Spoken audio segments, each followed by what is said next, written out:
El mensaje de hoy se llama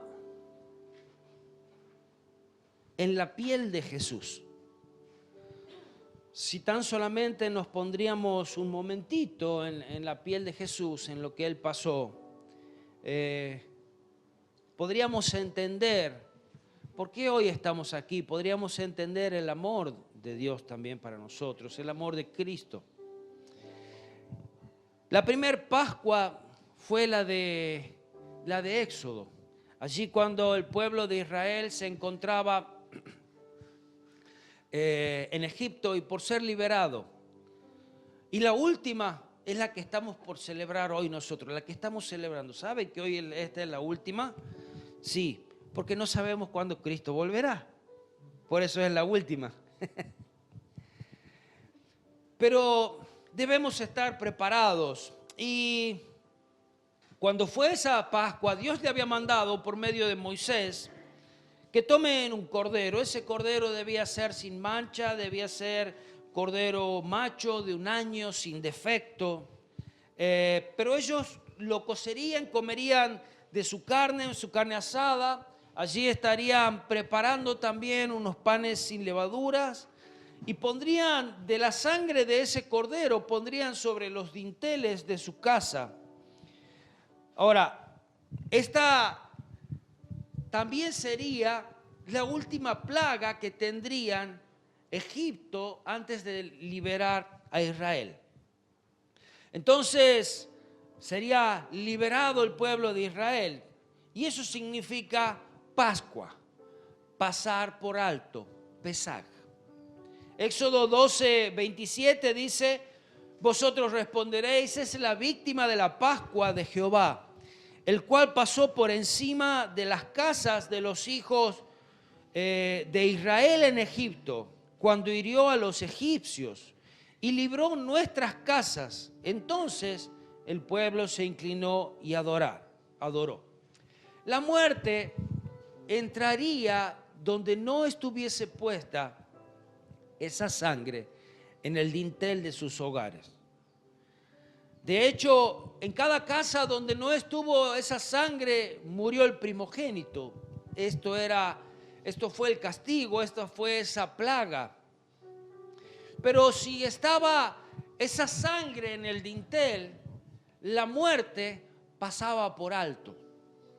Y eso es lo que es la Pascua para nosotros. A causa de la muerte de Cristo, de ese Cordero perfecto, sin mancha, donde esa sangre está en nuestros corazones, que ha limpiado nuestros corazones, y es esa marca en nosotros.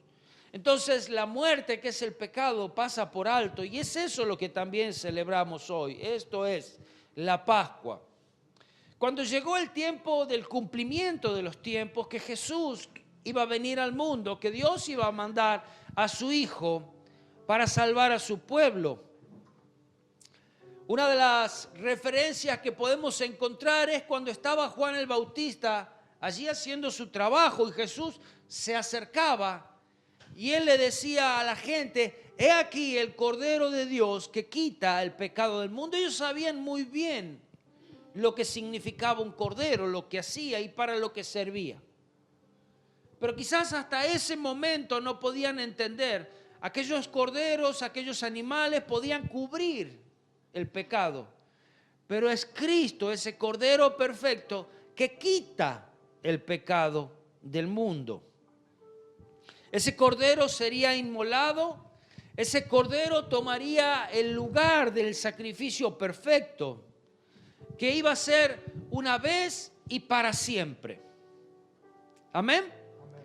Después de haber transcurrido esos años de Jesús en la tierra, haber predicado, haber ministrado, haber preparado a sus discípulos, después de esa entrada triunfal a Jerusalén, se acercaban los últimos días de Jesús. Y ese jueves,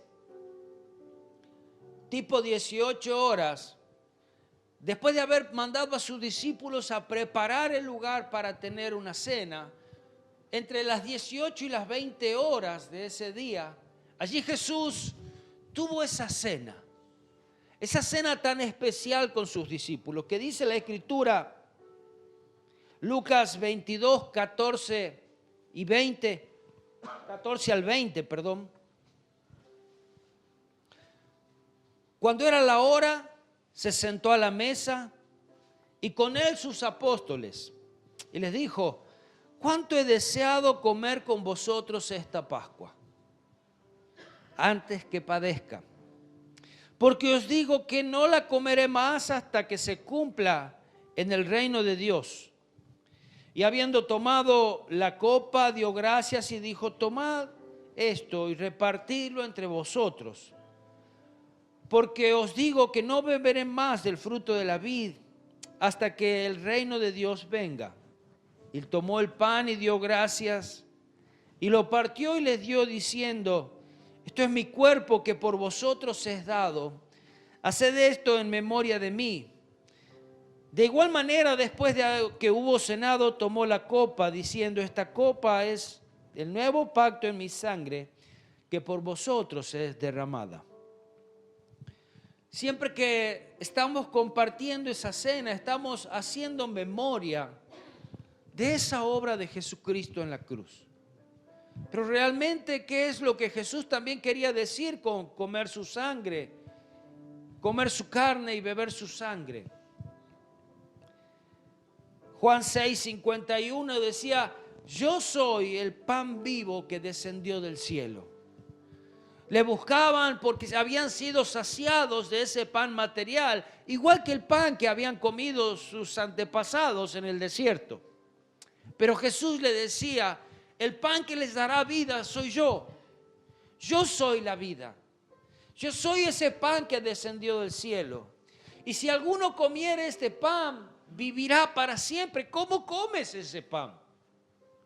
¿Cómo puedes tú agarrar y tomar un pedazo de Cristo y comer? No puedes, pero sí puedes creer en Jesucristo. Si puedes creer en la obra que Él hizo. Dice que comiere este pan vivirá para siempre. Y el pan que yo daré es mi carne. Recuerda cómo su cuerpo fue golpeado, lacerado, y aún hasta, me imagino que pedazos de carne fueron quitados de su cuerpo cuando fue azotado. Dice: vivirá para siempre, y el pan que yo le daré es mi carne, lo cual daré por la vida del mundo. Amén. ¿Estamos entendiendo? Es Él mismo dando su vida por el mundo. El que coma este pan vivirá para siempre, y el pan que yo le daré es mi carne, dice. Juan 56, 54, los próximos versículos 54 al 57 dice: el que come mi carne y bebe mi sangre tiene vida eterna. Amén. Desde el momento que tú crees en Jesucristo, desde el momento que entregas tu vida a Él y permites que sea Él el que transforme, que limpie, que viva, el que te dé vida, el cual tú obedeces. Dice: y yo le resucitaré en el día postrero, porque mi carne es verdadera comida y mi sangre es verdadera bebida. El que come mi carne y bebe mi sangre, en mí permanece. Hay algo que es compatible con la vida del cristiano, y es que cuando tú crees en Él, hay vida en ti solamente si permaneces en Él. No es que si esporádicamente te acercas a Él, si permaneces, allí hay vida, y es vida eterna. El que come mi carne y bebe mi sangre, en mí permanece y yo en Él. Como me envió el Padre viviente y yo vivo por el Padre, asimismo el que me come, Él también vivirá por mí. Debemos recordar que el comer su carne y beber su sangre nos da vida eterna. Y eso representa ese pedacito de pan y ese poquito de vino que podemos compartir en memoria de mí. Recordar que la obra que Él hizo no fue en vano. Recordar que Él aún vive. Recordar que por Él tú vives. En esa misma cena Jesús les enseñó acerca del amor. Jesús reveló quién había de traicionarlo. Le mostró el servicio hacia los demás. Dice, si alguno quiere ser el mayor, tiene que ser como el que sirve. Se ciñó allí una toalla, lavó los pies de sus discípulos. Le mostró esa necesidad de ser aún limpios por él, limpios por sus palabras. Y aún mostró ese amor tan grande hacia ellos. Les lavó los pies, sabiendo lo que tan solamente en algunos momentos ellos iban a hacer. Cómo lo iban a traicionar, lo iban a abandonar, lo iban a negar. Pero él no cambió su amor a causa de eso. Y dígame si nosotros no hacemos lo mismo, repetidas y repetidas veces. Amén. Pero aún así, él les demostró su amor. Unos momentitos después, si usted va prestando atención, vamos a ir diciendo aproximado las horas. A las 21 horas, él se va a orar al lugar que siempre oraba, que era muy común. Por lo tanto, ese lugar lo conocía Judas. Ese lugar se llama Getsemaní. Dicho sea de paso, Getsemaní significa prensa de aceite. En ese mismo lugar, aquellos discípulos que él había invitado a que estén con él, que lo ayuden a orar, que 3 veces le dijo, no pueden orar una hora, no pueden estar orando un momentito, se duermen. Ese mismo lugar, sus discípulos lo habían visto en gran agonía, en ese monte de los olivos.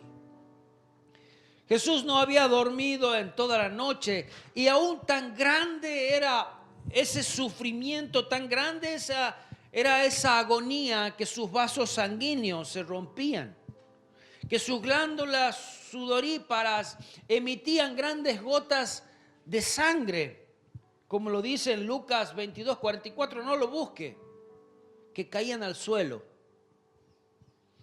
Eso sucede. Es un síntoma de sufrimiento, de gran sufrimiento. Yo no sé si alguna vez le habrá pasado a usted, a mí no.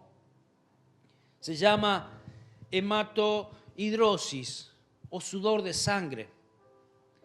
Y así fue también cuando el Jesús estaba allí en oración y decía, Padre, no sea hecha mi voluntad, pero que sea hecha la tuya. No importa lo que yo estoy pasando, pero que sea hecha tu voluntad por sobre todas las cosas. Estando aún en ese mismo huerto, tipo 23 horas, llegó Judas. Llegó Judas con después de haberlo vendido, con este grupo aún de soldados y sacerdotes buscando a Jesús. Y dice, al que yo besare, ese es Jesús. Y con un beso le entregó. Llamativamente, el mismo Judas, a pesar de haberlo entregado, él pudo también confesar y declaró que Jesús era inocente. Mateo 24:4, he pecado entregado sangre inocente. No lo busque. He pecado entregando sangre inocente. Pero dice la Escritura que él no se arrepintió. Tuvo un remordimiento en su vida. No pasó mucho tiempo, tipo 0 horas, sus discípulos los abandonaron. Cuando Jesús fue arrestado, todos se hicieron humo, todos se fueron. Cuando la cosa se puso difícil, no, hasta la muerte te vamos a acompañar. Todos se fueron. Es llevado a la casa de Anás y dice la Escritura en Juan 18, 13 y 14, y llevaron primeramente a Anás porque era el suegro de Caifás y era sumo sacerdote aquel año. Era Caifás el que había dado consejo a los judíos de que convenía que un solo hombre muriera por el pueblo. ¿Quién era? Caifás era el pontífice, era el sumo sacerdote, era casi la autoridad máxima de la iglesia. Decía, conviene que alguien muera por el pueblo. Vamos a matar a alguien, vamos a sacrificar a alguien. Así a las 2 de la mañana casi es llevado este pontífice Caifás. No pasó mucho tiempo, quizás tipo 3 de la mañana, cuando todos estaban allí, la noche fría, hasta calentándose en alguna fogata, Pedro andaba por ahí. Y le dicen, vos sos uno de ellos. Vos también estuviste con Jesús. No, yo no le conozco. Dice que hasta maldecía. Le negó 3 veces. Y luego cantó el gallo. Es llevado por los soldados que se burlaban de Jesús y lo azotaron. Jesús sufrió de las formas más duras y dolorosas. Esa pena capital jamás imaginada por el hombre. Casi imposible de resistir. Los romanos dice que desnudaban a sus víctimas de la parte de arriba y dice lo sujetaban a un pilar casi boca abajo y lo sujetaban, un pilar que era poco elevado, quedando la espalda como encorvada, de modo que al descargar los golpes no pierdan nada de fuerza con el impulso que venían. Golpeaban sin compasión y sin misericordia. Aquel azote que usaban se llamaba flagrum o flagellum. Era hecho tenía varias cuerdas de cuero que en la punta de cada una de estos cueros, de estas tiras, tenía unas bolas de acero o trocitos de algo que pese o de piedra. Y a su vez en esas puntas también tenían unos huesos de oveja o unos pedacitos de huesos de oveja, que estos causaban grandes contusiones y hematomas en el cuerpo.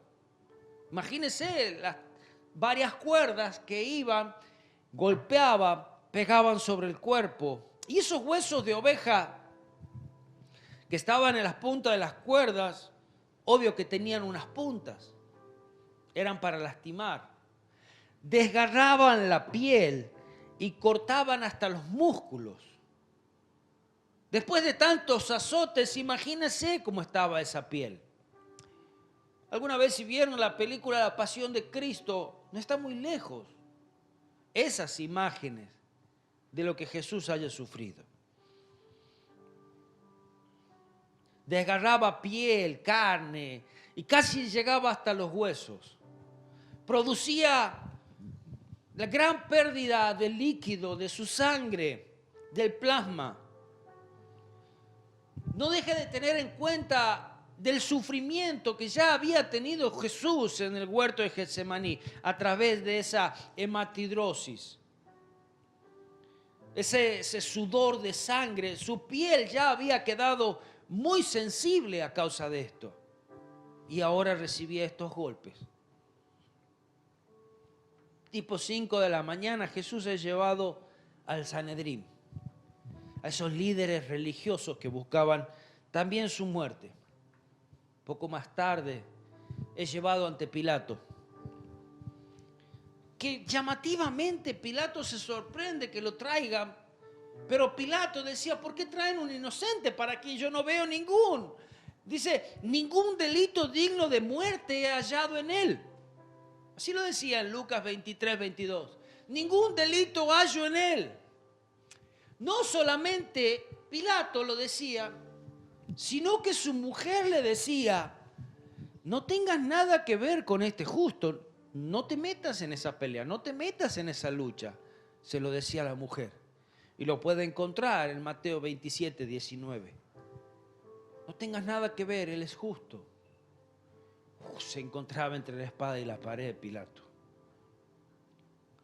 Entonces, ¿qué vamos a hacer? Lo mandemos ante Herodes, que lo vea Herodes. Pero llamativamente Las palabras de Pilato decían esto de Herodes.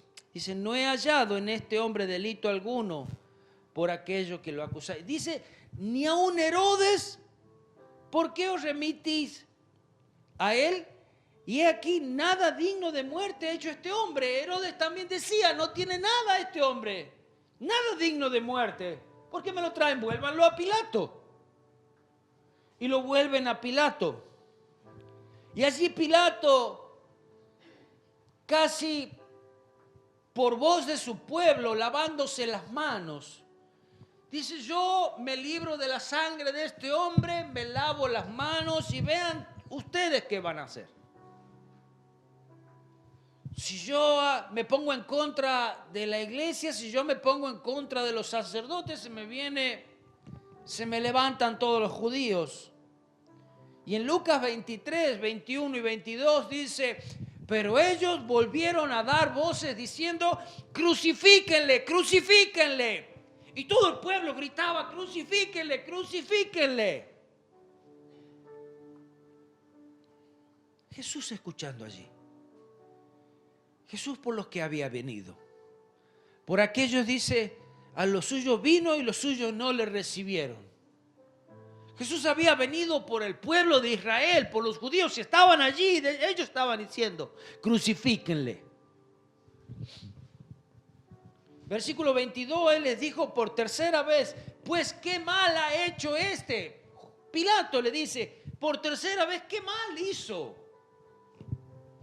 Ningún delito digno de muerte he hallado en él. Bueno, le castigaré pues y le soltaré. Pero se lavó las manos y permitió que el pueblo elija a Barrabás.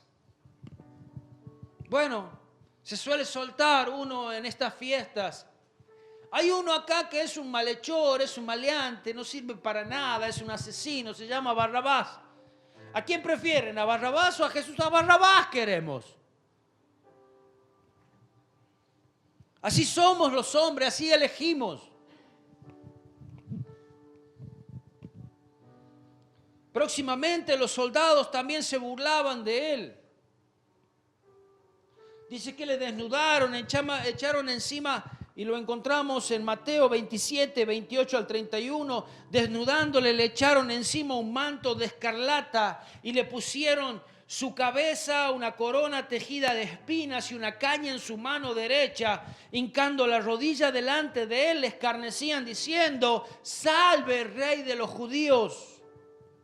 Y escupiéndole, tomaban la caña y le golpeaban en la cabeza después de haberle escarnecido.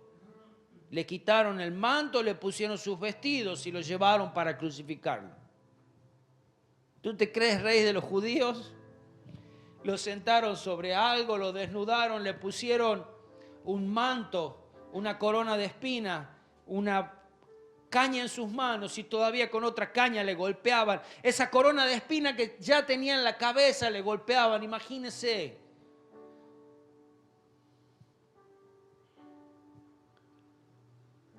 Esa corona de espina, se burlaban, lo escupían. Poner una ropa sobre el cuerpo todo lastimado ya. Quizás usted alguna vez lo sintió por alguna herida, pero estaba todo su cuerpo lastimado. Una corona de espinas pudo irritar gravemente los nervios más importantes de su cabeza, causando un dolor cada vez más intenso y agudo. Su cuerpo ya se encontraba muy débil. No había comido durante varias horas, no había dormido, no había tomado ningún líquido, había perdido a causa de la hemorragia que tuvo desde el huerto hasta cuando fue golpeado. Estaba gravemente deshidratado, estaba al borde de un colapso, de un shock.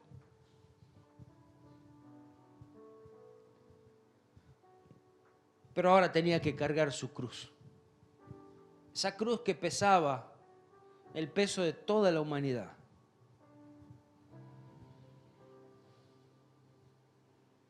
El Hijo de Dios estaba físicamente agotado, tenía que cargar su cruz,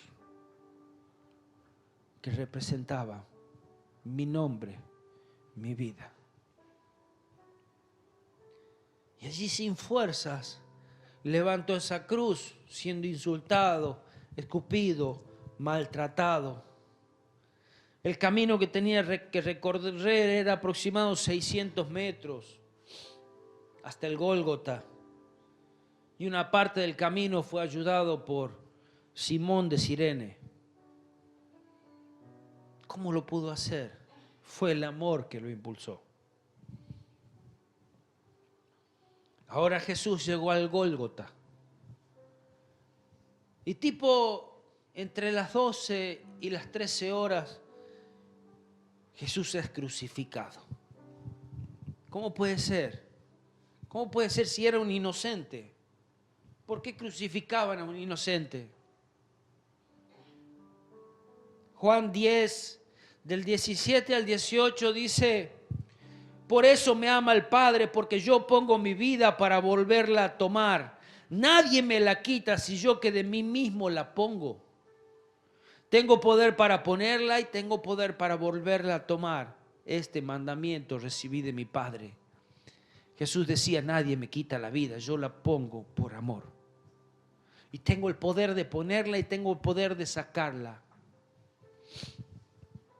La crucifixión es muy dolorosa. Perforaron los nervios medios de sus manos por un clavo que le llamaban clavitrales. Eran usados para construcción, medían aproximadamente hasta 18 centímetros. Tenían unas puntas que podían perforar por medio de golpes cualquier cosa. Y el dolor que podía sentir no lo podía calmar. Dice que el dolor que se siente no lo puede calmar ni siquiera la morfina. No hay nada que pueda calmar ese dolor. Era un dolor tan intenso y ardiente que casi como un relámpago, dice, atravesaba sus brazos hacia la médula espinal. Además, sumado que tenía esos clavos en los pies que rompían los nervios plantar, se incrementaba cada vez más y más el dolor. La postura de su cuerpo colgado sobre una cruz alargaría su agonía. Y no solamente eso, haciendo tan difícil que pueda respirar. Estaba colgado, su cuerpo estaba colgando sobre unos clavos.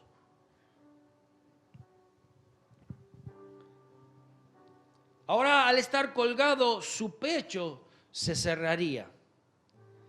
Y cada vez que intentaría tomar un poco de aire, iba a tener que hacer fuerza con sus pies para que su pecho pueda recibir un poco de aire. Para poder recibir un poco de aire tenía que levantarse sobre sus clavos. Y la espalda rozando sobre esa madera, que quizás las astillas revivían nuevamente ese intenso dolor sobre su cuerpo. El doctor Frederick Farrar escribió y decía: una muerte por crucifixión parece incluir todo lo que el dolor y la muerte pueden tener de horrible y espantoso. Vértigo, calambres, sed, inanición, fiebre, tétano, vergüenza, humillación, larga duración del terror, del tormento, del horror, de la anticipación, la mortificación de las heridas no cuidadas. Y lo resumió en pocas palabras: era una sinfonía de dolor, que producida por cada movimiento, cada inspiración, incluso hasta una pequeña brisa sobre su piel, podía haberle causado intenso dolor. Pero no bastó eso. Jesús colgado allí en la cruz demostró quién era Él. Pudo dar algunas palabras y 7 palabras más entre aproximadamente las 14 y las 15 horas que pudo decir. Una de ellas, estando colgado, y quizás no sé, nosotros cuando alguien nos hace algo le deseamos todo el mal a esa persona. Pero Jesús estaba colgado y pudo decir: Padre, perdónalos, porque no saben lo que hacen. Perdónalos, perdónalos, perdónalos. Lucas 23:34 dice eso. Lucas 23:43.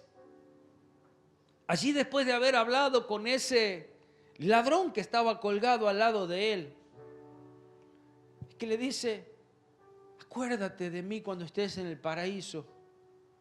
Y casi sin decirle tantos ritos y cosas que tenía que hacer, le dijo: hoy estarás conmigo en el paraíso. Y recordando algunas otras ocasiones, casi sin decirle: tus pecados te son perdonados, ve y no peques más.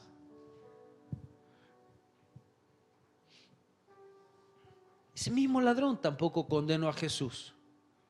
Podría haber dicho: vos estás aquí, como decía el otro, porque algo hiciste. Yo estoy aquí porque algo hice. Tú podés estar aquí porque algo hiciste. Pero él mismo dijo en el versículo 41, ningún mal hizo. Ningún mal hizo. Y hablaba este ladrón con el otro de allá.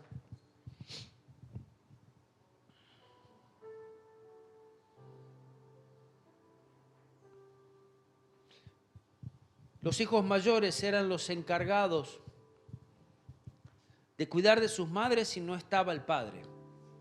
Había una responsabilidad sobre Jesús, era el hijo primogénito de María, y cargaba con el cuidado de su madre. Cargaba con esa responsabilidad.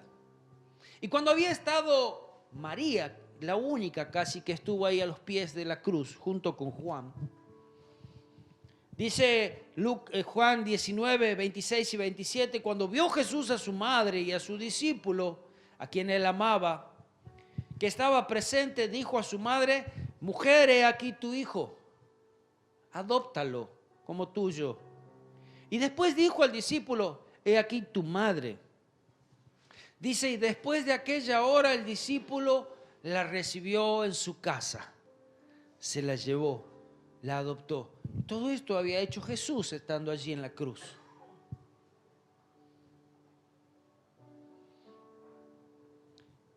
Mateo 27, 46 dice: cerca de la hora novena Jesús clamó a gran voz,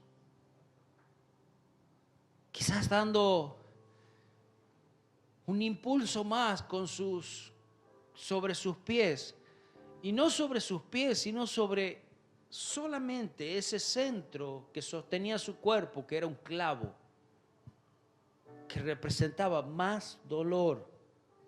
Y decía: Elí, Elí, lama sabactani. Esto es: Dios mío, ¿por qué me has desamparado? Dice que en estos momentos el sol se oscureció. Fue un momento casi tenebroso, donde existía esa ira de Dios cargada en el pecado del mundo sobre el Hijo de Dios. Y casi que Jesús podía ver: ahora que estoy cargado del pecado del mundo, me has desamparado.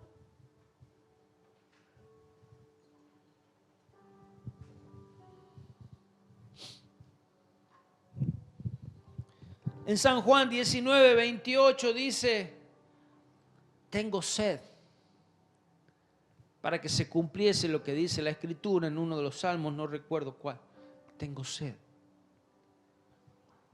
Y le acercaron una estopa con un poco de vinagre, un vinagre de baja calidad, pero que se lo utilizaba también casi como para calmar un poquito el dolor.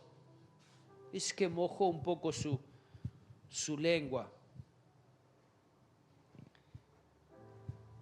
Y el versículo 30 dice, Jesús después de que hubo tomado el vinagre dijo, consumado es. Consumado es. Y habiendo inclinado su cabeza, entregó su espíritu. Dice la Escritura en Lucas 23:46, que cuando entregó su espíritu, clamó a gran voz y dijo, Padre, en tus manos encomiendo mi espíritu. Y habiendo dicho esto, expiró su último suspiro.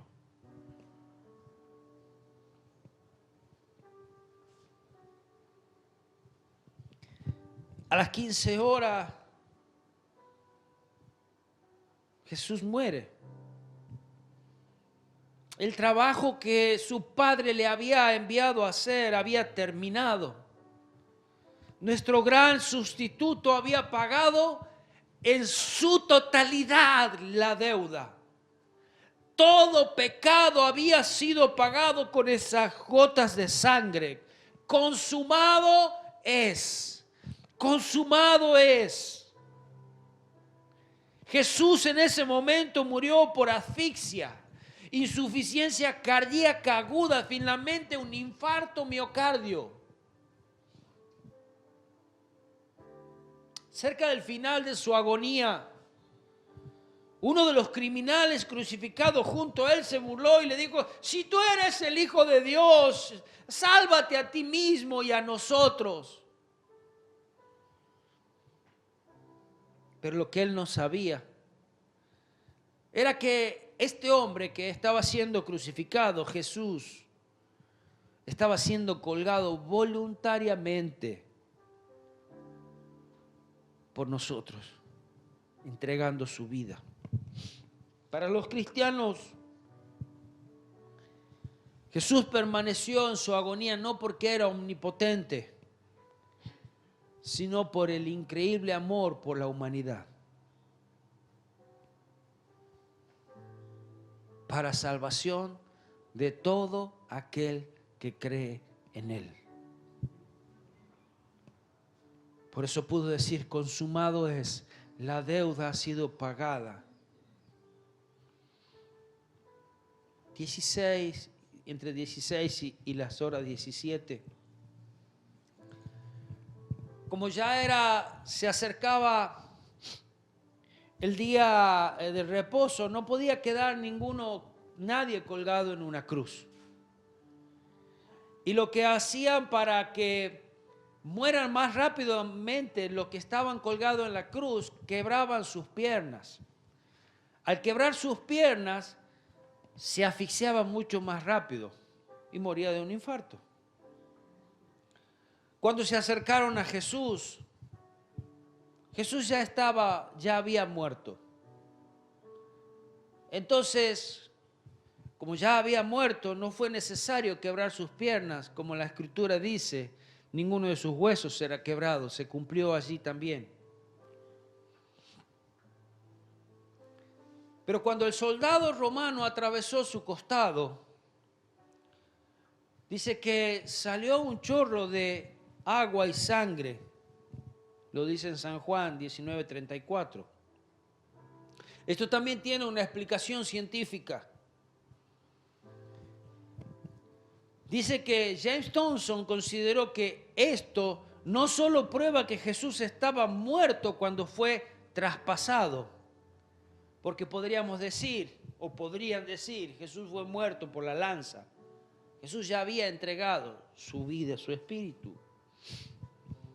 Ya estaba muerto cuando fue traspasado, sino que también es una evidencia del rompimiento del rompimiento del corazón. Y él dice que opinó, cualquiera fuese la causa final de la muerte, no hay duda de que fue extremadamente dolorosa.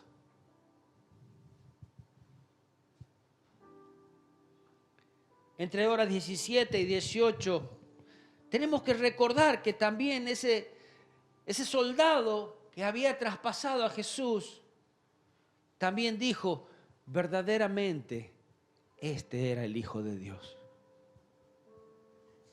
Después de haberlo traspasado y aún antes, quizás en su corazón podría haber dicho, ¿qué hice? ¿Qué hicimos?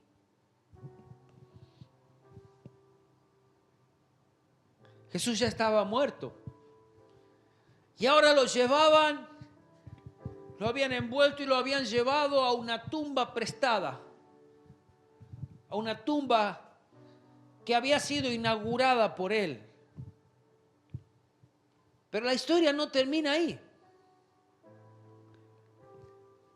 El primer día de la semana, que para nosotros y para ellos es domingo, vamos a esa escritura que se encuentra en Lucas 24, del 1 al 8 voy a leer.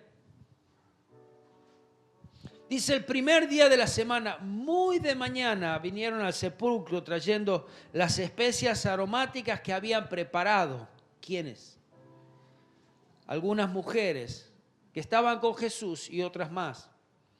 Y hallaron removida la piedra del sepulcro. Y entrando, no hallaron el cuerpo de Jesús. Aconteció que estando ellas perplejas por esto, aquí se pararon junto a ellas dos varones con vestidura resplandeciente. Y como tuvieron temor y bajaron su rostro a tierra, le dijeron, ¿por qué buscáis entre los muertos al que vive? No está aquí, sino que ha resucitado. Acordaos de lo que os habló cuando aún estaba en Galilea, diciendo, es necesario que el Hijo del Hombre sea entregado en manos de hombres pecadores, y que sea crucificado y que resucite al tercer día. Entonces ellas se acordaron de sus palabras. ¿Por qué buscáis entre los muertos al que vive? Aquí nos da testimonio el Consolador de que nuestro Señor está vivo y está en gloria. Apocalipsis 1:18, por palabras de Jesús, dice así: el que vivo y estuve muerto, mas he aquí que vivo por los siglos de los siglos. Amén. Y tengo las llaves de la muerte y del Hades. Porque Él vive, nosotros también viviremos. Juan 14:19 dice, todavía un poco y el mundo no me verá más. Porque vosotros me veréis, porque yo vivo, vosotros también viviréis. Amén. Amén. Jesús está vivo. Jesús ha resucitado. Él vive hoy. La muerte no lo pudo detener. La tumba no lo pudo retener. Jesucristo vive hoy. Amén. Los músicos. Amén. Amén. Te damos gracias, Señor.